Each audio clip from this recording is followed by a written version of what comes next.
Dr. Umair. Today we are going to discuss an important topic which is known as chemical kinetics. So सबसे पहले हम ये जानना चाहेंगे कि chemical kinetics होता क्या है. So chemical kinetics is the rate of chemical changes taking place during a chemical reaction. क्या मतलब है इसका कि कोई भी केमिकल रिएक्शन हमारे पास चल रहा होगा और हम स्टडी करेंगे कि उसमें कौन कौन सी चेंजेस हमारे पास आई हैं, तो उसकी स्टडी को हम कहते हैं केमिकल काइनेटिक्स. लेट्स सपोज हमारे पास एक रिएक्शन है ए एंड बी. इसमें दो रिएक्टेंट ए और बी रिएक्ट करेंगे. जब रिएक्ट करेंगे तो हमारे पास क्या बनाएंगे, प्रोडक्ट बनाएंगे. अब केमिकल काइनेटिक्स हमें क्या बताता है? केमिकल काइनेटिक्स हमें ये बताता है कि इन दोनों रिएक्टेंट ने जब रिएक्ट किया और साथ में प्रोडक्ट बनाया तो यहाँ पर इस रिएक्शन में चेंजेस क्या आई. जब हम उस चेंजेस को स्टडी करेंगे, उस पर फोकस करेंगे, तो इसको हम कहते हैं केमिकल काइनेटिक्स.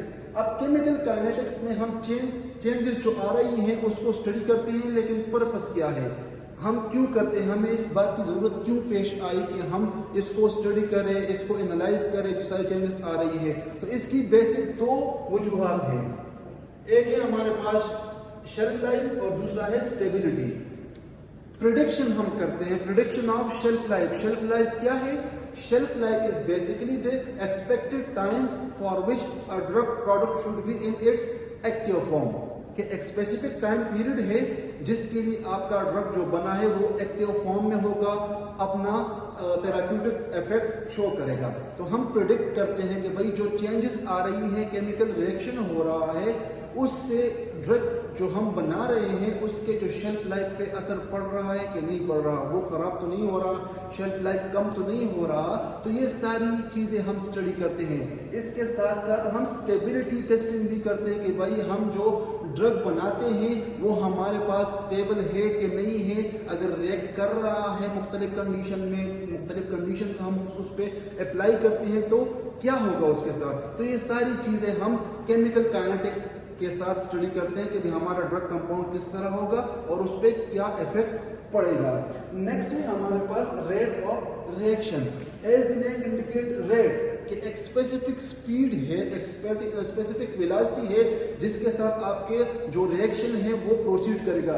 तो rate of reaction is basically the velocity with which reactant undergoes chemical reaction. The velocity with which the reactant undergoes chemical changes. के reactant है, let's suppose हमारे पास A and B दो reactant हैं, react करेंगे क्या, product बनाएंगे A B. ये हमारे पास प्रोडक्ट बन गया. यहाँ पर ये reactant है, दोनों react कर रहे हैं एक दूसरे के साथ. अब किस स्पीड के साथ, यहाँ पर भी एक कंसंट्रेशन है, यहाँ पर बी का भी एक कंसंट्रेशन है. अब दोनों रिएक्ट कर रहे हैं तो वेलोसिटी. अब किस वेलोसिटी के साथ ये रिएक्टेंट रिएक्ट करेंगे उसमें चेंजेस आएगी ताकि हमारे पास प्रोडक्ट बनाए. तो इसको हम कहते हैं रेट ऑफ रिएक्शन के किस स्पीड से हमारे पास रिएक्शन प्रोसीड करेगा, रिएक्टेंट में डिक्रीज आएगा. या इसको हम डिनोट करते हैं. किस तरह डिनोट करते हैं? हम कहते हैं कि रेट ऑफ रिएक्शन. तो rate of reaction is basically denoted by decrease in the concentration of reactant. Decrease in the concentration of reactant per unit time, कि कितने टाइम के साथ आपके पास जो रिएक्टेंट है उसमें डिक्रीज आ रहा है. इनिशियली एक स्पेसिफिक कंसंट्रेशन यहाँ पर होगा, लेकिन जो ही आपके पास आपका जो रिएक्टेंट है वो रिएक्शन प्रोसीड करेगा तो रिएक्टेंट में डिक्रीज आएगा और प्रोडक्ट आपके पास बनेगा. तो ये जो चेंजेस है ये किस स्पीड से आ रही है और कैसे हो रही है, तो इसको हम कहते हैं rate of reaction. Let's suppose we have a concentration जिसमें हमारे पास डिक्रीज आ रहा है. हम ये लेते हैं कि ये कंसंट्रेशन है, यहाँ पर इसमें डिक्रीज आ रहा है. तो हम मैथमेटिकली इसको किस तरह प्रेजेंट करेंगे, किस तरह हम इक्वेशन में इसको पुट करेंगे. तो हमारे पास रिएक्टेंट है जिसमें डिक्रीज आ रहा है, तो DC, यहाँ पर हमारे पास DC है. DC is the change in concentration. यहाँ पर जो कंसंट्रेशन है उसमें जो चेंज आ रहा है उसको हम डिनोट करते हैं चेंज इन कंसंट्रेशन DC. और with time per unit time क्या है, per unit time divide by dt के कितने टाइम में हमारे पास जो कंसंट्रेशन है उसमें चेंज आया है, कमी आई है या ज्यादा आई है, जो भी है वो कितने टाइम में आया है। तो dt चेंज इन टाइम, इसको हम dt से डिनोट करते हैं। तो बेसिकली हम dc divide by dt change in concentration per unit time कि कितने टाइम में हमारे पास चेंज आ गया है। तो इसको हम कहते हैं रेट ऑफ रिएक्शन। यहां पर दो साइंस है, पॉजिटिव और नेगेटिव। ये हमें क्या शो कर रहा है, ये पॉजिटिव और नेगेटिव साइन जो हमने यूज किए हैं बेसिकली ये हमें शो कर रहा है कि हमारे पास आइदर डिक्रीज और increase in the concentration of reactant. जो रिएक्टेंट हम यूज कर रहे हैं आइदर उसकी जो कंसंट्रेशन है वो डिक्रीज होगी या उसकी कंसंट्रेशन इंक्रीज होगी। तो ये था बेसिकली रेट ऑफ रिएक्शन के, इसको हम मैथमेटिकली किस तरह डिनोट करेंगे या रिप्रेजेंट करेंगे और बोलता क्या है उसमें। नेक्स्ट है हमारे पास law of mass action. So what is law of mass action? So law of mass action is the rate of reaction is directly proportional to the product of molar concentration. क्या कह रहा है law of mass action? Law of mass action हमें ये कह रहा है कि जो रिएक्शन आपके पास हो रहा है, जो रेट ऑफ रिएक्शन है कि किस स्पीड से किस वेलोसिटी से आपके पास रिएक्शन प्रोसीड कर रहा है या रिएक्शन हो रहा है, वो क्या है? The rate of reaction is directly proportional. The rate of reaction is directly proportional to the product of molar concentration.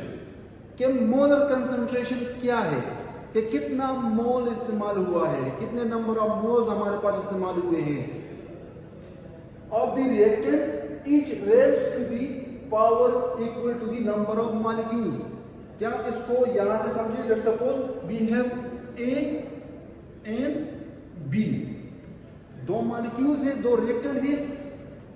ये जो ए बी है, ए एंड बी, ये A B is the molar concentration के कितना मोलर कंसंट्रेशन आपके पास use हुआ है reaction में। और इसके साथ जो है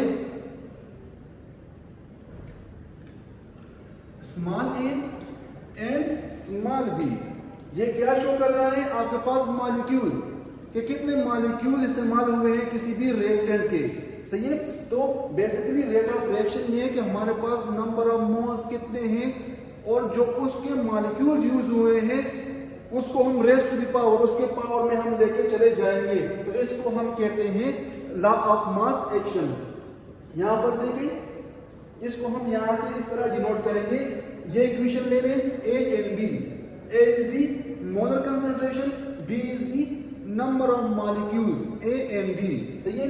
तो हम इसको जो वहां पर रेट इक्वेशन था वो क्या था, D C divide by D T. तो क्या है यहाँ पर, डी सी की जगह कंसंट्रेशन क्या था, सी वहां पर हमने लिखा था। तो यहां पर कंसंट्रेशन किस चीज की है, ए की।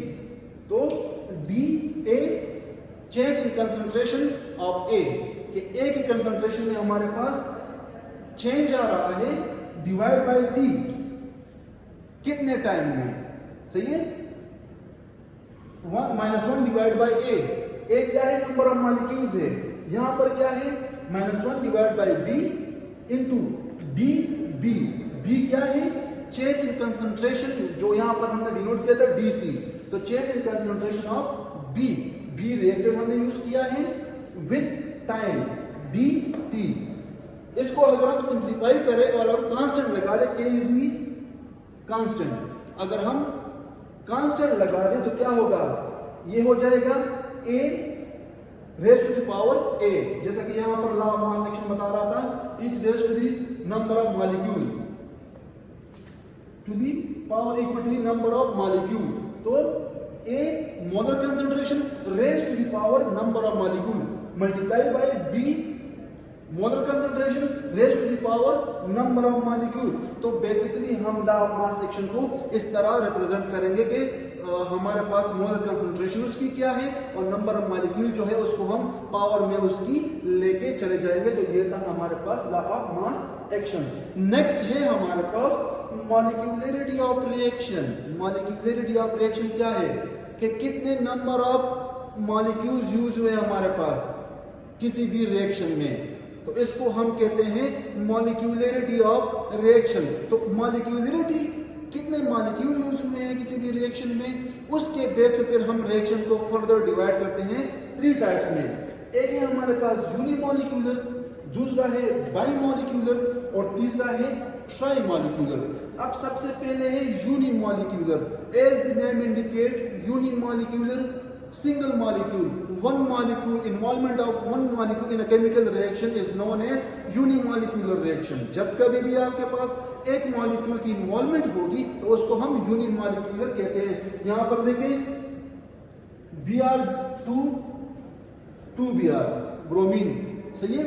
यहां पर वन मॉलिक्यूल यूज हुआ है, सही है, क्या है, सिर्फ ब्रोमीन यूज हुआ है, सिंगल मॉलिक्यूल है।